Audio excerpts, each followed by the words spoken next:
Assalamualaikum Pak Kiai. Waalaikumsalam warahmatullahi wabarakatuh. Sudah malam keberapa ini? Ke-14 mi Pak Kiai. Angin ke kopi rodo deta ya. Bah, jajain kopi deh Pak Kiai. Patah lagi. Nah, pendengar, kita ketemu lagi di Dialog Ramadan 1443 Hijriah bersama Pak Kiai Daden Tayang. Narasumber saya ini, beliau adalah Kiai Haji Dr. Amirullah Amri MA, Ketua Komisi Dakwah Majelis Ulama Indonesia Sulawesi Selatan, pimpinan Pondok Pesantren Ilmu Yakin Tompo Bulu Maros, dan juga beliau pimpinan Amhatur Biro Perjalanan Umroh dan Haji Plus. Jaina pangkana wilayah. Antara-tara ki joreng. Bah, insyaallah. Jadi guru pesantren mu. Ke Al-Fatih bisa ku ajar itu. Pesantren itu kan belajar juga pelajaran umum, bukan hanya pelajaran agama. Betul. Matematika, bahasa Inggris. Kalau Fisika, bahasa Inggris juga deh. Iya, biologi. Bisa jadi guru. Nah, Pak Kiai, kita ketemu lagi ini di hari ke-14 Ramadan. Nah, ini tentang puasa Ramadan ke-14. Ini sudah, kalau biasa banyak juga saya dengar-dengar itu dipilih apa? Malam 10 malam pertama, 10 malam kedua, Pak Kiai. Ini kita masuki 10 malam pengampunan, aku tanya. Ya, jadi ada memahami bahwa rahmat, pengampunan, kemudian itkum minan nar, ada yang memahami begitu. Meskipun sebagian kalau katanya kalau ditelusuri hadis itu, ada yang berkata hadisnya itu tidak sahih. Jadi lebih bagus bahwa seluruh Ramadan itu adalah pengampunan, seluruh Ramadan itu adalah kasih sayang Allah, seluruh Ramadan itu kalau ibadah itu diterima oleh Allah, maka Allah itu memanggil hambanya, Ana rabbukum wa anta abdi, aku adalah Tuhanmu dan engkau adalah hambaku. Kalau sudah ada pengakuan Allah bahwa kita ini adalah hambanya, maka pasti aitkum minan nar, kita lepas dari neraka. Iya. Nah, itu tadi sekedar prolog nenjo. Nah, pertanyaannya begini Pak Kiai. Pertanyaan yang pertama dari Pak Sulaiman di Rapocini. Assalamualaikum Pak Kiai. Waalaikumsalam. Mengapa dalam pembagian harta warisan laki-laki mendapat 2 kali bagian daripada perempuan? Cemburu nih. Apakah hal adil ki barangkali? Apakah ini adil? Nah, dapatkah berlaku seperti yang berlaku di masyarakat bahwa rumah peninggalan orang tua secara otomatis dimiliki oleh anak perempuan yang paling terakhir, yang paling bungsu nih? Nah, bagaimana pendapat Pak Kiai? Nah, apakah ini termasuk zalim orang tua ini? Itu ajaran agama dan tayang. Jangan dikoreksi, jangan diinterupsi. Mesti sikap kita sebagai hamba sami'na wa ata'na. Kami dengar dan kami taati. Tidak usah lagi kenapa 2 laki-laki 1 perempuan, langir midang-gau kami. Tapi memang mesti kalau laki-laki dapat 2 itu beban tanggung jawab juga berat. Karena dia mesti tanggung jawab kepada saudara-saudaranya perempuan yang lain. Melindungi. Itu. Tanggung jawabnya laki-laki. Disitulah hebatnya agama. Jadi kalau sudah agama yang menginformasikan, lakukan, karena pasti ada hikmah di balik itu. Itu tadi kita bilang sami'na wa ta'na. Wata'na. Jadi jangan lagi contoh. Saya mengajarkan fikih. Saya bilang kalau ada bejana atau ada tempat yang dijilat anjing, maka cara membersihkan najisnya adalah digosok tanah, disiram air 7 maratin tanah. Kalau akal pasti bilang orang, kenapa mesti tanah? Ada sabung, ada rinso, ada tek, ada sanglait, iya kan? Pokoknya jasa nak jaina. Banyaknya sabung, kenapa ada tanah? Tapi agama bilang langir mi gau kami sami'na wa ta'na. Jadi mesti tanah baru disiram air. Begitu juga kalau laki-laki dapat 2, perempuan dapat 1. Orang Bugis bilang malempa orane majuju makunraye. Bastuan itu apa artinya? Maknanya itu pakai. Malempa apa itu memikul? Memikul laki-laki. Satu di depan, satu di belakang. Berarti dua kan? Dua dia pikul laki-laki. Dia pikul. Perempuan menjunjung satu saja kepalanya. Cuma satu saja baki. Jadi ambillah itu engkau perempuan satu, berikanlah saudara laki-lakimu dua. Tapi wahai engkau saudara laki-laki, tahu dirilah. Kau dapat dua, tapi belum selesai tugasmu di situ. Mesti dia tampil mengayomi saudara-saudara perempuan. Melindungi. Sebagai tanggung jawabnya yang jawab pakai ini. Ke polisi dengan tuh pelayan masyarakat, pelindung masyarakat. Iya, pengayom. Pengayom masyarakat. Iya. Nah itu pertanyaan yang pertama tadi sudah terjawab. Kemudian itu rumah. Oh, masih ada tambahannya ini. Iya, silakan. Rumah itu adatnya orang Bugis sebahagian, tidak secara keseluruhan. Iya. Bahwa biasanya perempuan itu dapatnya rumah. Ya supaya ada, kasihan dia kan, orang-orang dulu itu perempuannya kan tidak bekerja, hanya tinggal di rumah merawat anak-anaknya, sehingga dia diberikan rumah lah. Kau laki-laki kan kau kerja, ambilmu itu sawah, kau kerja ambil itu empang. Iya, tapi mau bikin rumah sendiri ya, kasih kami itu adekmu yang bungsu. Tapi kau laki-laki diberikan lebih karena dua bagianmu, perempuan satu. Tapi itu orang tua Dentayang sebelum dia meninggal, kadang memang dia tunjukkan harta itu kepada anak-anaknya. Nah jojo kami mami. Iya. Memang kau lima kau aku pawang kau.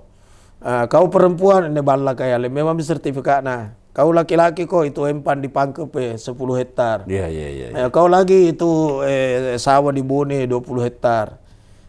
Kau oto terek rua, oto kijan talu 5. Ini kunci nai. Nah karena seria nak kepi pak, kau sepeda mami bagian lu kau. Nah, meninggal orang tua yang dapat sepeda tidak boleh komplain karena itu namanya pasare pemberian itu hibah. Namanya pemberian mau-maunya orang tua. Mungkin ada diberikan banyak, ada diberikan kurang. Tidak usah menilai orang tuanya, tidak adil macam-macam. Terserah orang tua. Bahkan itu orang tua dan tayang biar sudah dia kasih anaknya, umpama dia sudah kasih anaknya mobil, kuncinya BPKB-nya, STNK alias SMI. Tapi di suatu saat dia marah orang tua kepada anaknya gara-gara anaknya tidak sembahyang. Dia ambil kembali itu mobil, lalu muter. Marahi. Jangan bilang puru-puru singkulu lalu kok.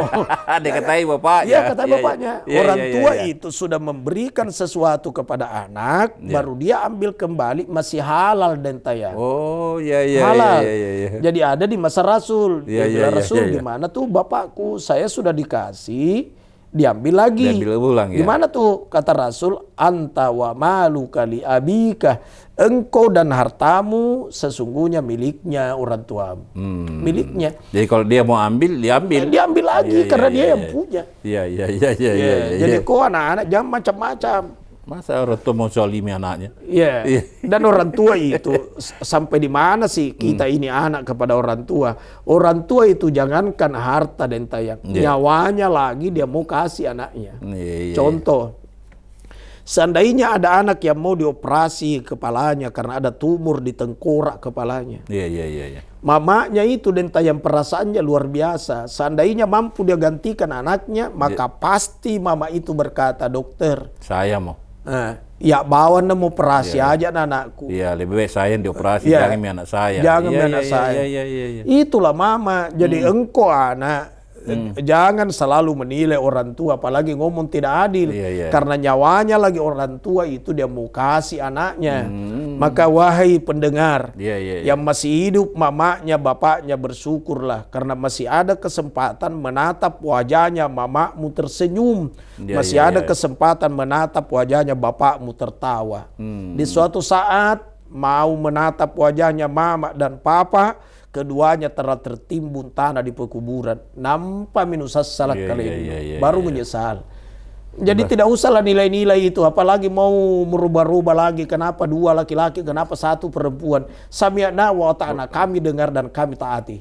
Begitu saja. Nah, itu sudah aturannya. Nah, selanjutnya ini tadi dari siapa ini? Pak Sulaiman. Mudah-mudahan terjawab ini pertanyaannya tadi. Ini dari Pak Ustadz di Pangkep. Assalamualaikum Pak Kiai. Waalaikumsalam. Bagaimana caranya agar bisa memperoleh haji yang mabrur? Apakah dapat disebut umroh mabrur? Nah, saya baru dengar ini umroh mabrur. Bagaimana ini anunya nih Pak Kiai? Antama makirim matur. Oh iya, iya paling nih. Supaya sempurna ibadahnya. Supaya sempurna. Jadi ibadah. begini, Iya. Tayang. Supaya haji itu mabrur, diterima, imbalannya surga, begitu juga umroh, maka mesti starting dengan dasar kesucian. Iya. Itu poinnya itu. Iya, dasar dengan kesucian. Iya. Karena yang akan dikunjungi adalah tanah suci. Yang memanggil adalah Allah Zat yang Maha Suci. Iya. Hamba yang berhak masuk adalah hamba yang suci pula. Maka starting awal kesucian. Sucikan pergaulan dengan cara minta maaf, bersihkan hati dengan cara zikir, dan bersihkan harta dengan cara zakat, sedekah, dan infak. Setelah itu pelajarilah manasik. Bagaimana caranya tawaf, bagaimana caranya sa'i, bagaimana melontar, bagaimana ukuf, dan semua rangkaian yang dilakukan pada haji itu. Makanya rajin-rajinlah mengikuti manasik. Itu. Kemudian pahamilah bahwa berangkat itu yang istita'ah. Istita'ah itu yang sanggup, dan Yang sanggup, iya. Sanggup di situ bukan hanya uang, sanggup uang atau fisik, dana, Pak, sanggup fisik atau tenaga, kemudian sanggup ilmu dan juga aman dalam perjalanan. Nah, itu bisa didapatkan hanya di amatur. Yang lain juga bisa, cuma di amatur itu lebih zaman lah. Ya, kita melakukan manasik secara sistematis. Mulai di saat proses pendaftaran segala macam, kemudian pemberangkatan, sampai dia pulang kita tuntung insya Allah. Oh iya, lebih lengkap. Kemudian pahamilah bahwa berangkat ke tanah suci itu dan tayang adalah panggilan. Tapi yang manggil siapa? Kalau mau panggilan Allah, ikuti syarat ketentuannya. Syarat ketentuannya itu mesti suci. Suci hati, suci pergaulan, suci harta. Dan punya ilmu di situ. Itu panggilan Allah. Tapi ada juga panggilan setan. Ya, bagaimana tuh? Panggilan nafsu. Dia ke tanah suci untuk mencari popularitas. Ngapa numeri makan akan awai sampulkan 7 sampu sekali nak kemami tina ku haji. Jadi salahnya kemana akan buntin selama anak ini suruh bisa pandai. Berarti dia hanya tidak mau nyuci piring. Jadi niatnya ke tanah suci untuk dihindari curi-curi cuci piring. Apatah lagi di tanah suci suka marah-marah, sedikit-sedikit marah, sedikit-sedikit emosi. Ini kemasukan sifat setan. Itu berangkat ke tanah suci, kita sebagai tamu, Duyufur Rahman, tamunya Allah. Mau marah-marah di rumahnya Allah, kira-kira gimana tuh? Sedangkan di rumahku kalau marah-marah ku usir. Nah, itu logikanya kan begitu. Marah di rumahnya Allah ini. Ini Baitullah. Baitullah itu rumahnya Allah. Cuma jangan memahami bahwa di situ tinggal Allah, tidak seperti itu. Jadi berangkat ke tanah suci, mengunjungi Baitullah. Baitun artinya rumah. Allah Baitullahi, rumahnya Allah. Baitullahi. Masa masuk di rumahnya Allah mau marah-marah? Masuk saja tamu di rumahnya Dentaya baru marah-marah. Pelepas di sendal. Nah, seperti itu. Jadi berangkat ke tanah suci, baik berangkat haji maupun berangkat umroh, ya jangan marah-marah. Kalau ada sesuatu, sabar. Karena wa tazawwadu fa inna khairaz zadi taqwa. Berbekallah kalian, sebaik-baik bekal itu adalah takwa. Ada yang memahami takwa dari kata tawadu, merasa rendah hati, jangan sombong. Yang kadang itu marah-marah karena dia bawa pangkatnya ke sana. Saya ini jenderal, kamu hanya kopral. Jangan. Yang berangkat itu Abdullah, hambanya Allah. Hamba yang mulia itu tergantung dari ketakwaan. Jadi berbekallah dengan bekal takwa, tawadu, merasa rendah hati. Qaf qanaah, merasa cukup apa yang dia miliki. Seperti apa penampilannya di sana, syukurilah. Mobilnya seperti itu, syukurilah. Ranjangnya seperti itu, syukuri. Kemudian wara punya sifat kehati-hatian. Jangan sembarang ngomong, jangan sembarang bicara, karena ini rumahnya Allah. Kemudian alifnya takwa, ikhlas. Alif itu ikhlas, takwa.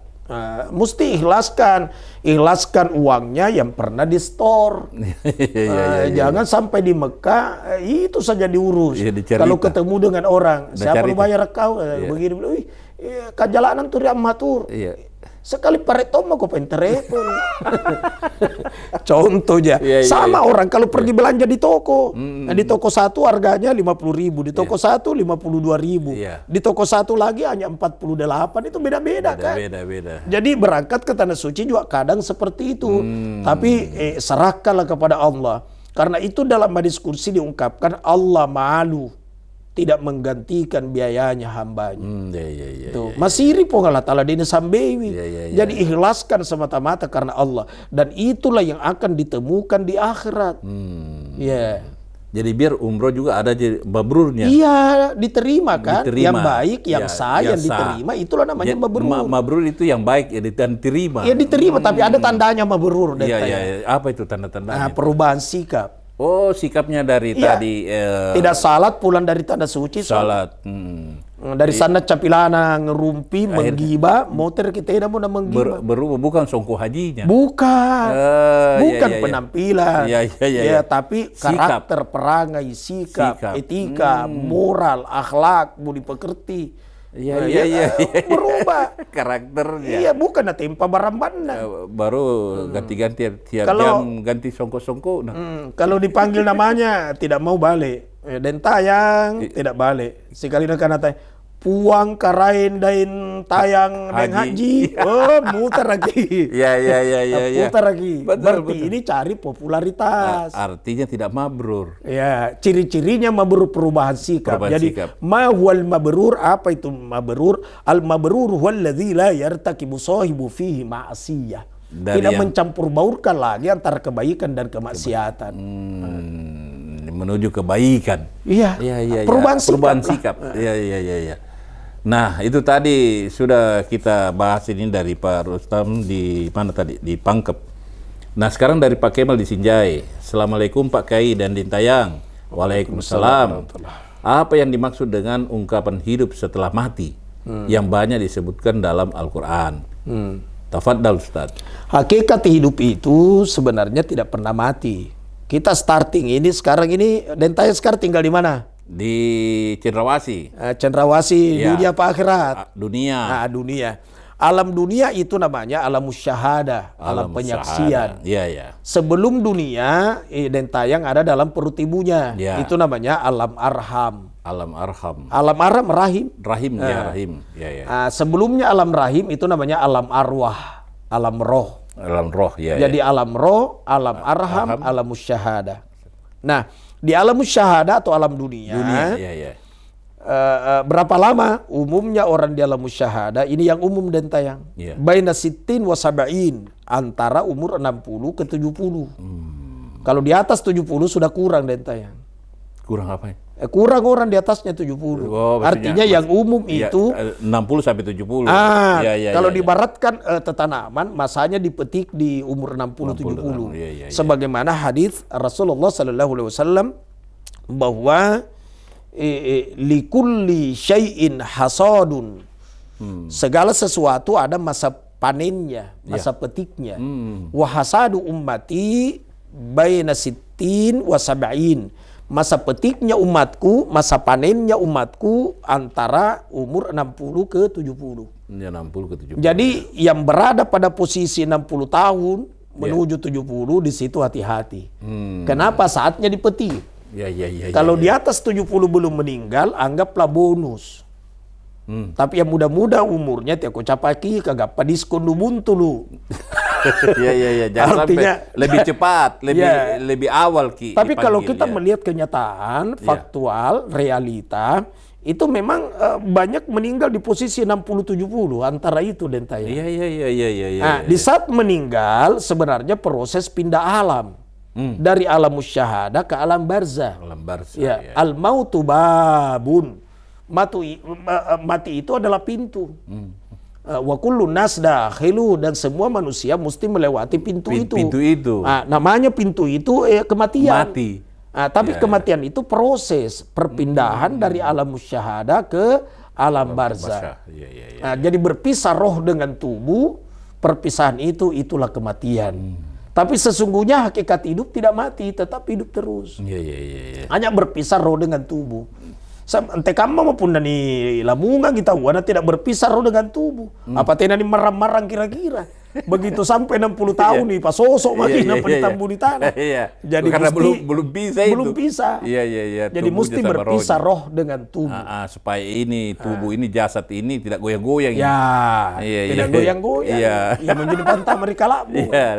Seandainya tidak berpisah karena ini pantama aku kalabung kan 60 tahun memuru nu.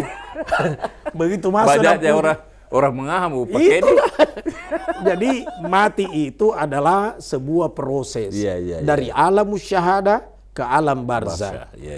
Dan mesti semua orang mengalami tanpa kecuali. Apakah orang kaya atau miskin, pejabat atau rakyat, jenderal atau kopral, rajin sholat atau tekun teler, rajin sholat atau sandat capilana, rajin sholat atau hobi ngerumpi. Pokoknya semuanya. Pun ana pakai musti lente. Kalau dapat arisamu pasti. Musti lente dan tidak ada apa-apa dibawa ke sana dan tayang kecuali tangan kosong. Pembungkusnya adalah kain kafan, kain yang tidak berharga. Olehnya itu siapkanlah bekal menuju ke sana. Apa bekalnya? Mai maku umrah pun nani ado. Dia mahatur. Anak tapan tapan di pesantren suka dia doa-doa. Di pesantrennya Ulmu Yakin. Kabanjo dan tayang. Nah begitu Pak Kemaldi. Jadi mudah-mudahan puas gini jawaban dari Pak Kiai tadi. Ini dari Shirley di Maros ya. Assalamualaikum Pak Kiai dan Dintayang. Waalaikumsalam. Saya sering melihat seorang yang menangis hebat ketika mendengar bacaan Quran. Sementara saya ketika mendengar bacaan Quran merasa biasa-biasa saja. Apakah ini tanda saya belum beriman? Ada orang kadang menangis mendengarkan Quran karena dia hanyut dengan suara merdu. Macam-macam ini. Macam-macam. Kadang juga orang menangis karena dia tahu maknanya. Tapi kadang juga orang menangis tidak tahu makna. Tidak tahu. Tiba-tiba dia bercucuran air matanya. Dengar orang mengaji. Karena itu getaran-getaran batinnya. Sama kalau kita masuk di tanah suci dan tayang. Kalau kita masuk di perbatasan itu. Sering kalau saya bawa jamaah itu, jamaah matur begitu masuk kota Mekah, bagi jamaah yang tidur di atas bus kan saya bangunkan, bapak-bapak, ibu-ibu, ayo bangun. Sekarang ini kita sudah masuk di kota suci, mari sama-sama berdoa. Allahumma harrim sya'ri wa basyari ala nar. Ya Allah, haramkanlah seluruh buluku dan kulitku dari api neraka-Mu. Ya Allah, aku hambamu telah masuk di kota harammu. Aku mohon kepadamu ya Allah, haramkanlah seluruh buluku, haramkanlah kulitku, haramkanlah darah dagingku, haramkanlah seluruh tubuhku dari api neraka-Mu. Kadang menangis itu jamaah. Dan kalau ada yang menangis begitu, jangan tanya kenapa kau nangis. Pasti dia tidak bisa jawab. Tapi nupas saya kenapa kau nangis, paling ada berkata, kau ya, kenapa kau tidak menangis? Paling begitu. Saling bertanya. Jadi kalau ada mendengarkan Quran menangis, dia kok tanya kenapa kau menangis? Biarkan dia menangis. Ini pertanyaannya itu belum tersentuh imannya atau gimana tuh? Tidak mesti juga. Tidak mesti ya. Tidak mesti. Orang mendengarkan Quran tidak mesti menangis. Jadi bukan berarti juga orang yang tidak menangis tadi bahwa tidak beriman. Siapa tahu dia orang mengaji terus dia terjepit, menangis tahu juga itu. Kan bisa saja menangis karena terjepit. Kebetulan ada orang mengaji. Kadang-kadang kita lagi melihat Ka'bah di Mekah, begitu ditatap, sebentar orang menangis. Nah itu ditatap itu, udah keluarkan suara. Begitu juga orang mendekat di makam Rasul, masuk di Raudhah kadang orang menangis. Kita tidak kenapa menangis tidak bisa dibicarakan. Tidak bisa diukirkan dengan kata-kata. Jadi kalau kita mau tahu cuma ceritanya itu, pergi umroh, apalagi di bulan puasa ini, dia matur mau, dia ke situ di jalanan Tauku Umar 10 udah berapa dah. Dia kayak di situ. Nah itu Shirley ini jadi tidak mesti orang menangis lantas dia kita cap beriman dan segala macam. Nah pertanyaan selanjutnya pakai dari mana ini? Dari Pak Ruslan di Maros. Ada teman saya berkata meminta-minta di lampu merah jangan diberi karena akan menyebabkan mereka malas. Sementara teman-teman saya yang lain berkata, setiap yang meminta harus diberi sedikit atau banyak. Yang mana sebenarnya pakai ini yang betul? Apakah kita bersedekah, memberikan yang orang-orang di pinggir jalan, atau katakanlah mereka dibikin malas dengan pemberian ini? Itu Umar ibn Khattab. Yeah. Kalau ada peminta-minta, kemudian peminta-minta itu orangnya sempurna, fisiknya bagus, indranya sempurna, masih kelihatan kuat, tapi kerjanya minta-minta terus. Umar ibn Khattab dia kasih tongkat. Nah, teteki. Oh, dipukulkan. Iya, karena kau malas dan agama itu membenci orang malas. Iya. Sehingga peminta-minta di lampu merah itu, kalau toh merasa iba dan memang terkadang kita iba, muncul rasa kasihan. Kalau kasih juga pembelajaran. Saya kadang begini kalau di lampu merah, di situ masih kuat saya lihat. Lebih bagus tidak di mobil saya, ikut sama saya ke pesantren. Kau di sana jadi tukang sapu di pesantren. Kalau laki-laki saya bilang kau di sana kerja apa saja di pesantren. Nah itu kan daripada kau minta-minta terus. Kalau masih kecil orangnya saya kadang berkata begini. Coba kau baca bacaan tahiyat kalau salat. Karena pakai jilbab. Banyak tuh pakai jilbab di jalanan masih muda sekali. Ya umur mungkin 11 tahun 12 tahun. Ternyata tidak bisa hafal. Kalau kau baca tahiyat, kau dapat ini 15.000 umpama. Kalau kau tidak hafal hanya 5.000. Nah, sudah itu saya bilang kalau masih tetap lampu merah, lebih bagus kau naik di pesantren, ikut sama saya, kau masuk di pesantren lah. Kalau memang persoalan betul-betul tidak ada uangmu, tidak usah bayar. Saya gratiskan. Masuk di Ilmul Yakin. Ilmul Yakin di Toko Bulu Maros. Itu. Supaya jangan hanya sekedar disuguhi saja terus, karena itu membunuh mentalnya. Jadi malas. Dari malas. Ada lagi yang di lampu merah itu. Ini bulan Ramadan. Dia merokok, itu rokoknya di tangan kiri, kalau saya tidak salah tangan kanannya meminta di kaca mobil. Pak Haji, untuk buka puasa, Pak Haji, Papa buka. Padahal rokoknya. Padahal merokok. Apalah Pak bukan itu merokok kok ya. Itu kan patotoai namanya. Itu namanya pelecehan. Saya bilang itu rokokmu kau tidak puasa baru kau bilang untuk buka puasa. Kenapa tidak dicari kain tongkat? Tapi kalau memang kasihan orang yang tidak mampu, kita mesti suguhi, kasihan dia. Tapi pernah juga ada itu orang cacat kasihan di senteran. Kalau mau dikasih dia tidak mau ambil, dia mesti aja ambilkan dulu barangnya orang. Dia bawa ke mobil. Diangkatkan barangnya orang itu jasa namanya. Jadi dia mau menerima, tapi dia harus jasanya dipakai. Jasanya dipakai. Iya. Justru orang merasa kasihan yang begitu-begitu, padahal orang cacat lentanya. Orang cacat. Jadi pendengar itu tadi jawabannya untuk Pak Ruslandi di Maros. Jadi jangan diberi kalau dulu ada yang itu dipukul pakai tongkat itu pakai. Umar bin Khattab dia pukul pakai tongkat. Kalau orangnya masih segar, masih kuat, tidak ada cacat. Karena itu hanya faktor kemalasan sampai dia minta-minta. Jadi Jantoki karena tadi ini penjelasannya pakai begini, kita periksa orang dulu kalau minta-minta. Berdiri dulu, periksa dulu kakinya apa. Jangan tahu begitu Pak Geri, karena rasa iba itu tadi. Iya, merasa iba. Serba terkadang memang kita dilema antara kasih dan tidak. Apalagi itu kadang dia bawa anak kecil. Coba lihat di Jalan Mesir Raya di situ lampu merah. Ada orang tua di situ selalu bawa anak kecil dari dulu. Sudah lama saya lihat itu bawa. Saya bilang ngapa mana terusan nih tahuan. Anaknya begitu terus. Begitu terus. Itu besar di satu aja.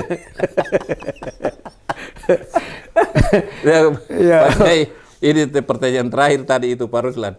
Nah, kita berdoa dulu Pak Kiai, kita tutup ini sesi berikut ini hari ke-14 ini Ramadan. Bismillahirrahmanirrahim. Alhamdulillahirabbil alamin. Allahumma shalli wa sallim ala sayyidina Muhammadin.